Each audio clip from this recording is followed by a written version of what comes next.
She's my BFF or whatever we're going to call it, best friend forever, right? Yeah. All right? She's my friend. We cool. We rap, we talk. I consider her like one of the what? One of the bros, one of the homies. Right? We watch football together. She helps me find a girl, whatever the case may be. It ain't even like that. We don't even, there's never been no funny business between us. She's my friend. We're friends. She's cool, I'm cool. I don't hit on her. She doesn't hit on me. Right? Many people, they think like this and they say things like this, right? But you cannot tell me with a straight face and being honest that the thought never crossed your what? Your mind. And one of the reasons why you're so cool with her and she's one of the bros, one of the homies, is because the thought crossed your mind and something got the thought out of your mind. Everybody understand this? Whatever that thing may have been. I'm totally unattracted to her. Or she's married and I'm afraid of the ramifications of cheating. Or I'm married. Or she has this problem. Or whatever the case. Or she rejected me. But there lies no doubt there had to come a time in which what? By the law of nature. Some sexual thought had to come to your mind. She looks good or she's totally ugly, but ugly. But she got a good personality though. She's attractive, but she's taken. She's attractive, but she's too this or I'm too that. But the thought had to what? Had to cross somebody's mind. The moment you say the thought, I don't even think about it like that, you're lying. And you ain't keeping it real. Because she's a female and you're a male. Whether you like it or not, she has a thing, you have a thing that's made for a purpose.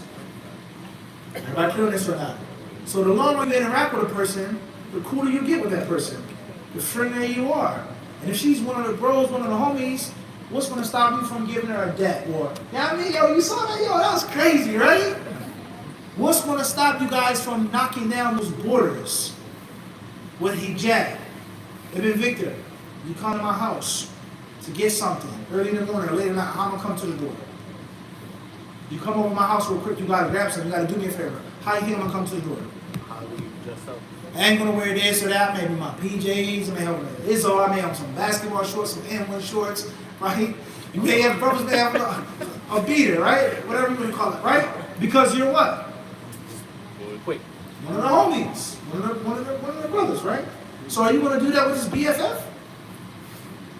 She's my best friend forever.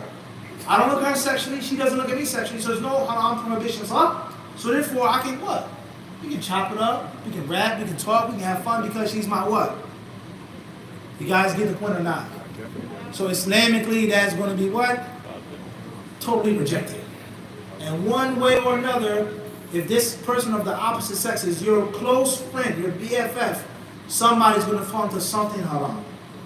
Physically, mentally, major sin, minor sin, one way or another. Because there's no way someone can be your friend, your best friend, without that intimacy and that closeness. You clear this or not? And how you going to be that friendly, that close, intimate with the opposite, even if you aren't attracted to it for argument's sake? Or you guys are beyond that and above that for argument's sake. How you going to touch her, give her that? How you going to get into an argument and fight with her? How you going to take her car? She takes your car. How you going to borrow and exchange stuff and she's the opposite sex? Is she going to wear hijab when you go to see her and visit her? Are you going to see her feet? Can she talk loosely and joke and make, you guys get the point or not? So anyone who talks like that, they're not keeping it what? Ain't keeping it real. Wallahu a'lam. First question here says, Assalamu alaikum, what are your thoughts on women working? Thoughts on women working. It depends on the job and the woman and the issue. I would never ever give an absolute answer on this. There are times which women should work and must work. And then there are times which a woman cannot work and should not work. And then there are other times and issues in which it depends. One of the problems that we have, men, and we're going to keep it real again, even if you guys can get offended, a woman wants a job and there's no reason for her to work. I don't want to be independent. Well, I don't want to ask a man for nothing.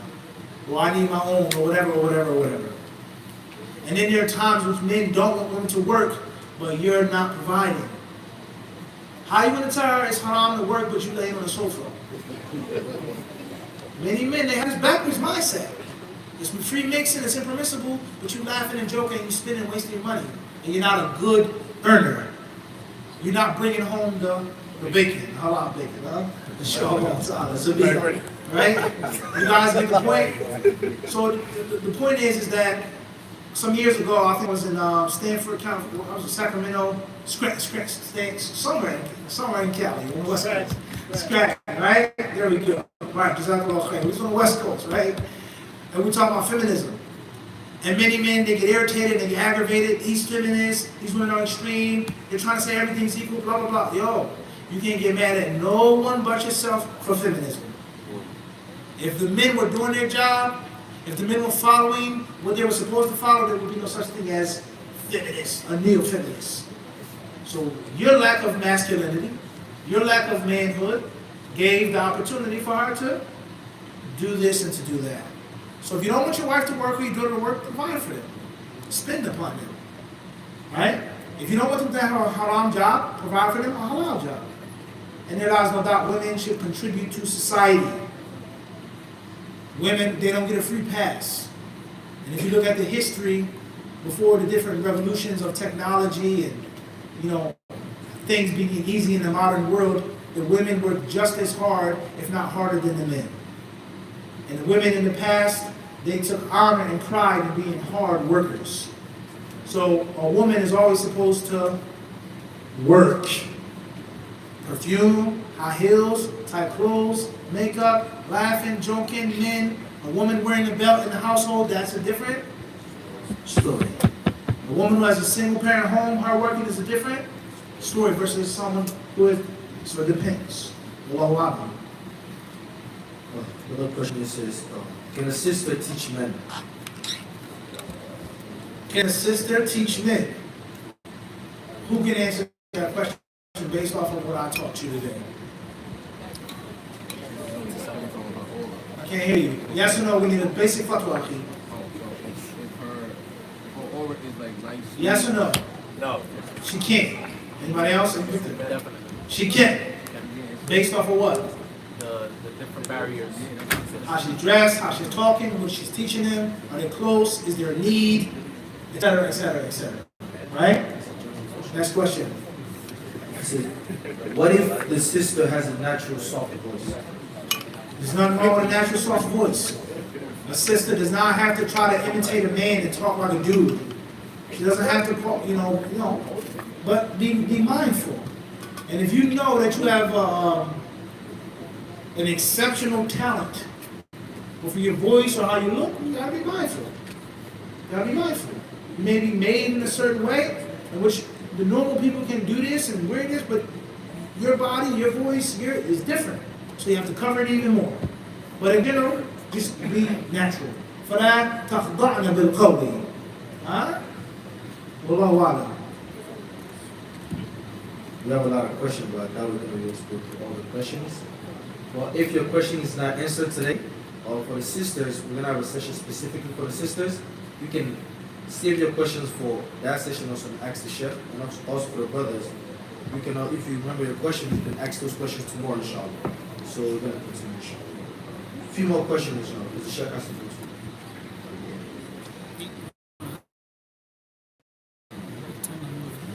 Father, ask his man. We'll try to summarize the answers as well. Explain tabarruj. Tabarruj has two meanings, physical and metaphysical. Obviously, the physical tabarruj is the lack of proper hijab, whatever that may mean. No hijab, flimsy hijab, tight hijab, perfume, anything that violates the conditions of the hijab. And a tabarruj, even if a sister is covered up, she may be talking or walking or doing something which is unbefitting, that violates her shyness, right? But in general, tabarruj is something physical. And once again, we live in a time in which the proper understanding of Islam is under, in which there are people who call themselves learned, doctors, intellectuals, thinkers, philosophers, visionaries, who say that hijab isn't a piece of clothing. Hijab is your attitude and your disposition and your behavior. Hijab is mental, or other words and terms, to fight yourself. to fight evil, to conquer evil. Huh? You guys get the point I'm trying to make? Beware of those people. Wallahu a'lam. Next question says, some women nowadays expect their husbands to do the baby diapers. What are your thoughts on that?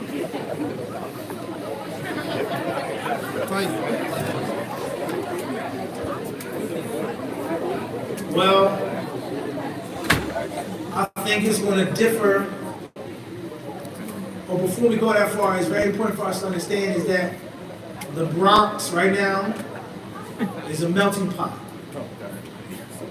And oftentimes, too many ingredients will spoil the soup. So you got the American culture, New York City culture, Bronx culture, inner urban city culture, West African culture, Middle Eastern culture. It's a mixture. So where I come from, my family, a man never enters the kitchen. A man doesn't pick up a baby. A man does not change a diaper. He's a weak man. He's a feminine man. He's a this, he's a that. No problem. But right now, where are you living? You're living in the Bronx. Doesn't mean you have to change everything. Doesn't mean you have to get rid of everything, but you have to be mindful of your environment. All right? What's important is the Prophet ﷺ used to stitch his sandals when he was in the house. He would help his wives.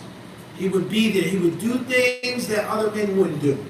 So if your wife needs you to wash the baby or put the baby to sleep or change the baby's diaper, do it. And I think that the man, he's already at a disadvantage with a child. The child by nature is more connected to the mother. The child was in the mother's womb 9 months. She breastfeeds the child. She knows everything, the ins and outs of the baby. So you as a man and father, you need to steal any opportunity to bond and connect with your baby. Holding the baby, hugging the baby, walking the baby around, so on and so forth. So why wouldn't you want to make that connection with your child? Right? Spend that quality time with your child and help out your wife. Wallahu a'lam. This question says, shouldn't the brothers have self-control to not be aroused by the slightest bit of female attraction? There lies no doubt, brothers should have self-control and women should have self-control. So therefore, let's go to the diamond district, right? So the watches, the chains, the earrings, the bling. Of course, they have no security cameras. They have no windows. They have no things protecting, right? Because people have what? Self-control. No one's going to steal. There's just a shining diamond. What I said, Russian cut VVS diamond, right?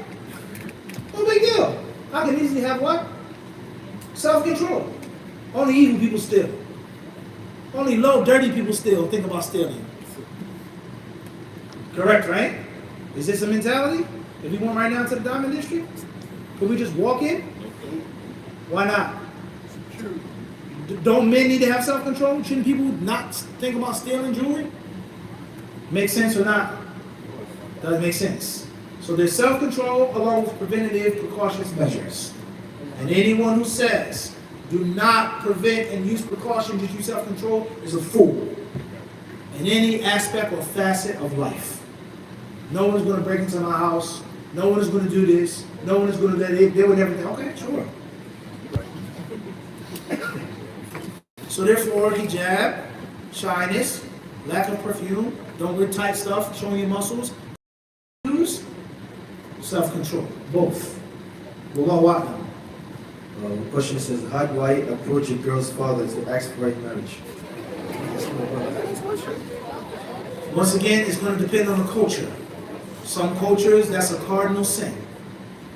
If you go up to a father and say, I like your daughter, he will feel offended.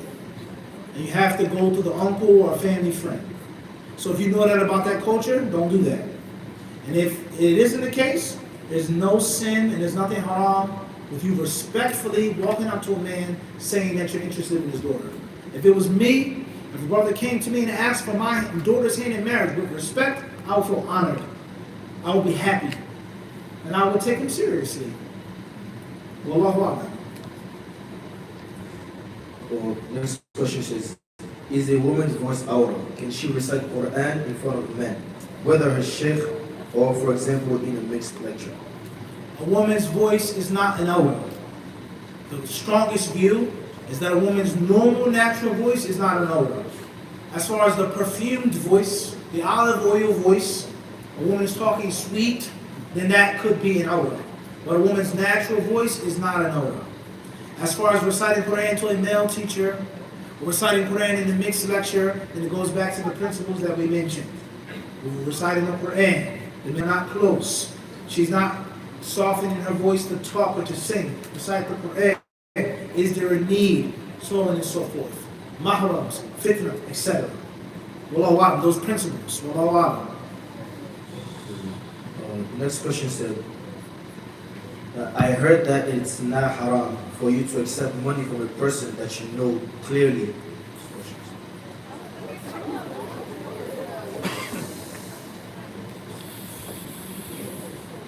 Yeah, I heard that it's not haram for you to accept money from a person that you know clearly getting the money they're giving you from haram activities. Is that true?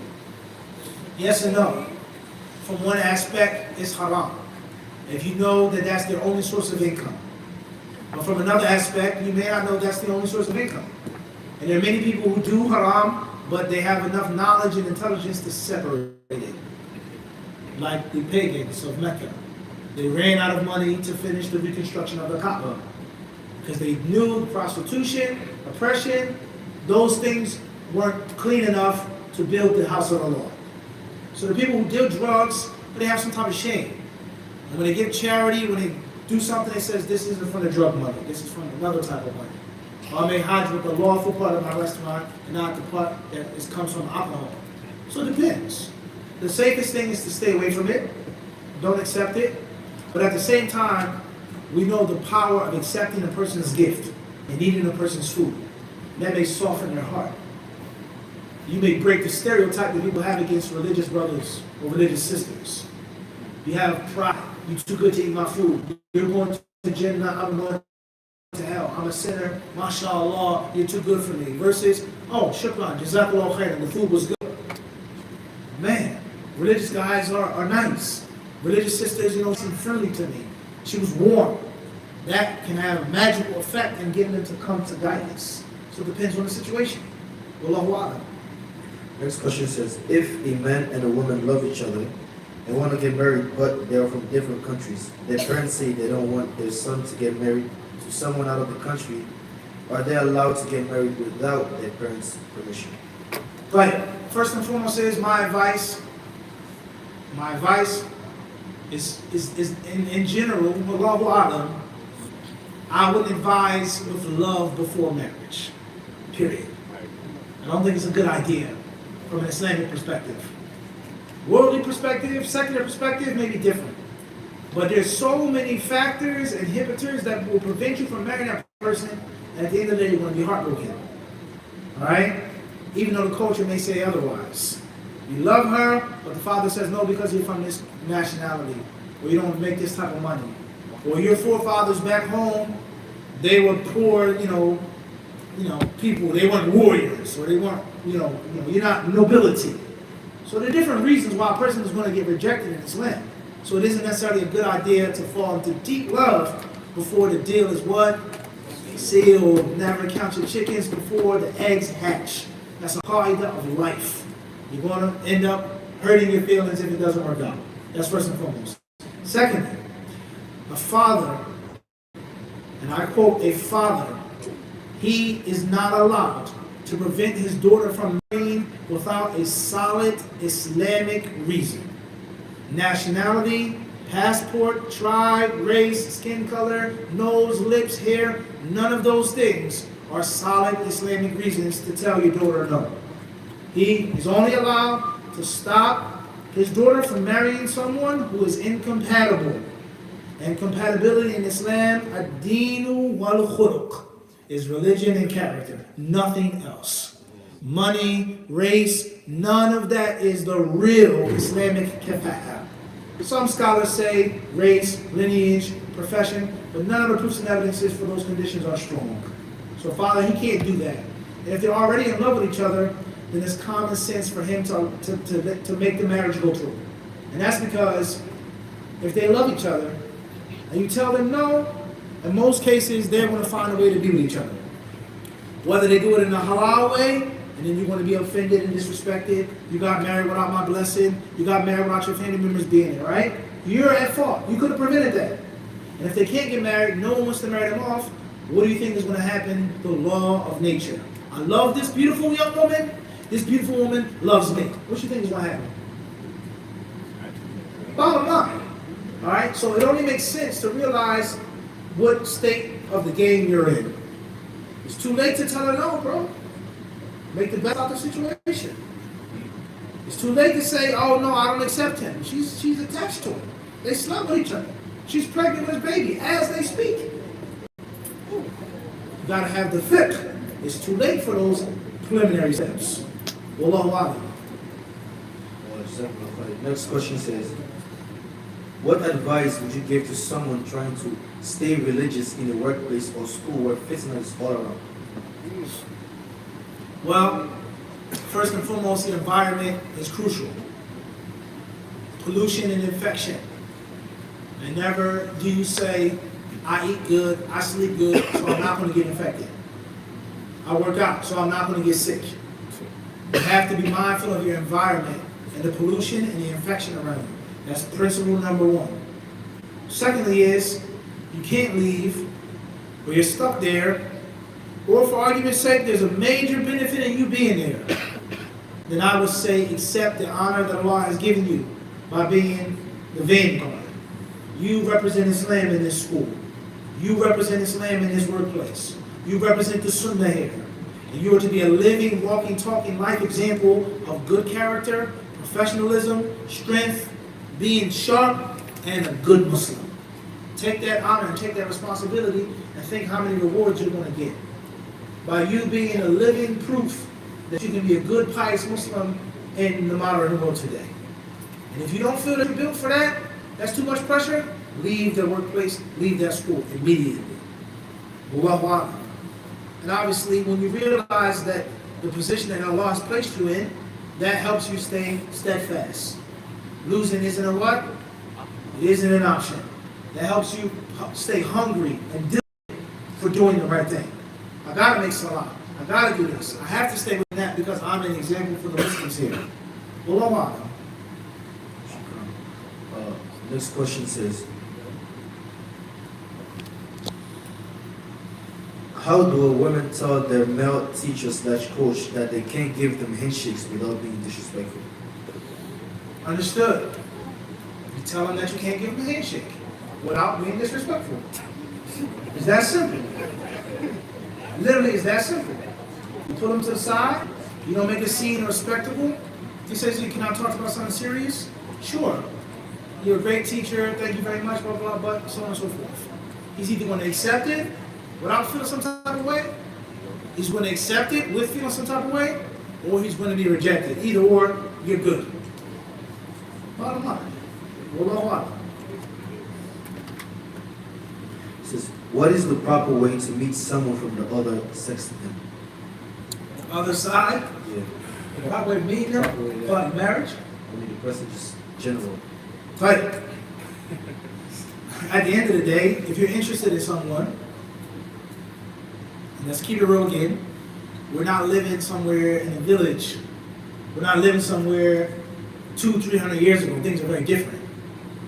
The amount of freedom that you have, the different cultures and tastes and things, you may need to make contact with someone to see if you're compatible before you even go to your father or your mother or your family. Let's keep it real then, right? What's important is know the ledge. Right? Say what? Knowing the what? The ledge. What word is that similar to? Huh? No. Similarity between those two terms. Knowing the ledge. Knowledge. Knowing the ledge. You got it or not? I have to know what? The ledge. This is way too close. This is what? Okay. Mahrams, public area, speaking respectfully, dressed properly. You have an agenda and an objective to get to know someone, not to just chitter chat. Eventually, I have to talk with your father. Don't talk at 2 a.m. Don't text at 2 a.m. There's nothing positive that you're going to be talking about with the opposite sex at 2 a.m. Bottom line. You with me or not? Don't text when you're laying down in the bed. It's real. Let's keep it real now. Text when you're standing up, when you're sitting. Don't text laying under the covers at nighttime. Because in most cases, what you're texting isn't going to be, it's nothing but a matter of time for an emoji, then a heart, then a smile, then a LOL, then a such and such, and the next thing you know. Be careful. You have to know the what? Know the ledge.